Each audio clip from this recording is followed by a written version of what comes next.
惠济南区共61也是原本健康市场的所在地，20年后占地2公顷的遮变成特色公园，号名健康烈酒公园。市府监务局用自有资源开3300万，经过当月时间，4颗上午伫市场委托并一个议员、民代甲贵宾的见证，正式征才开园。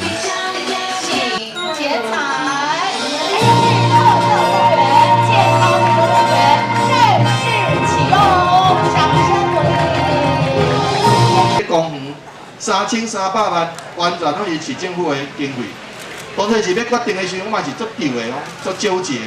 哇，3300万呢，中央无补助呢，后来想讲啊，参来甲开落哈，所以就会当成就我们今天的这个非常漂亮的公园。接下来还有4300万的那个公园哈。2公顷外，这土地即摆偌贵呢？以前吼一平差不多20多万，即摆一平40-50万啦。啊，所以呢。才真抢市，所以有这个公园呢，那像咱家己的外口一个咱的公园，所以阮的义工呢，拢每礼拜6，拢一整理环境。阮的里面呢，拢来遮行路，因为这树仔部呢，就豆大，因为呢，安尼起来树仔较栽，所以呢，阮会好来珍惜，感谢咱台南市政府呢，甲文南里斗骹手。过去罐头社公园，现在万家公园拢发展特色，参照健康烈酒公园，在1661年台湾船为故乡建造这座游戏场。听即天向前大船来啊，附近一爸爸妈妈拢带囡仔来体验，大家生家欢喜家。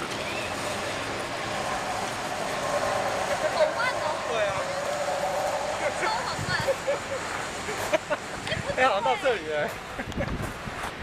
好不好玩？好玩。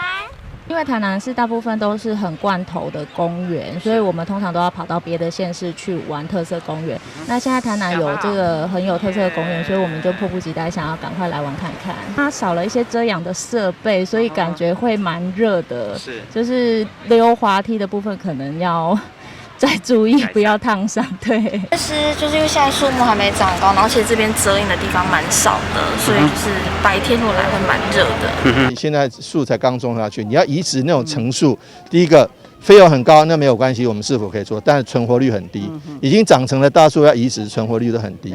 所以说我们一定要就是说，有时候第一个可能必须要耐心一点，第二个我们看想办法有没有其他的方式。当初黄大洲在盖大安森林公园的时候，也是前面刚盖好都是光秃秃的，但是现在已经绿树成荫了。所以前人种树，后人乘凉，这个道理我们必须要了解。所以我们想办法来弥补这个绿荫空间不足，我们来想办法。好。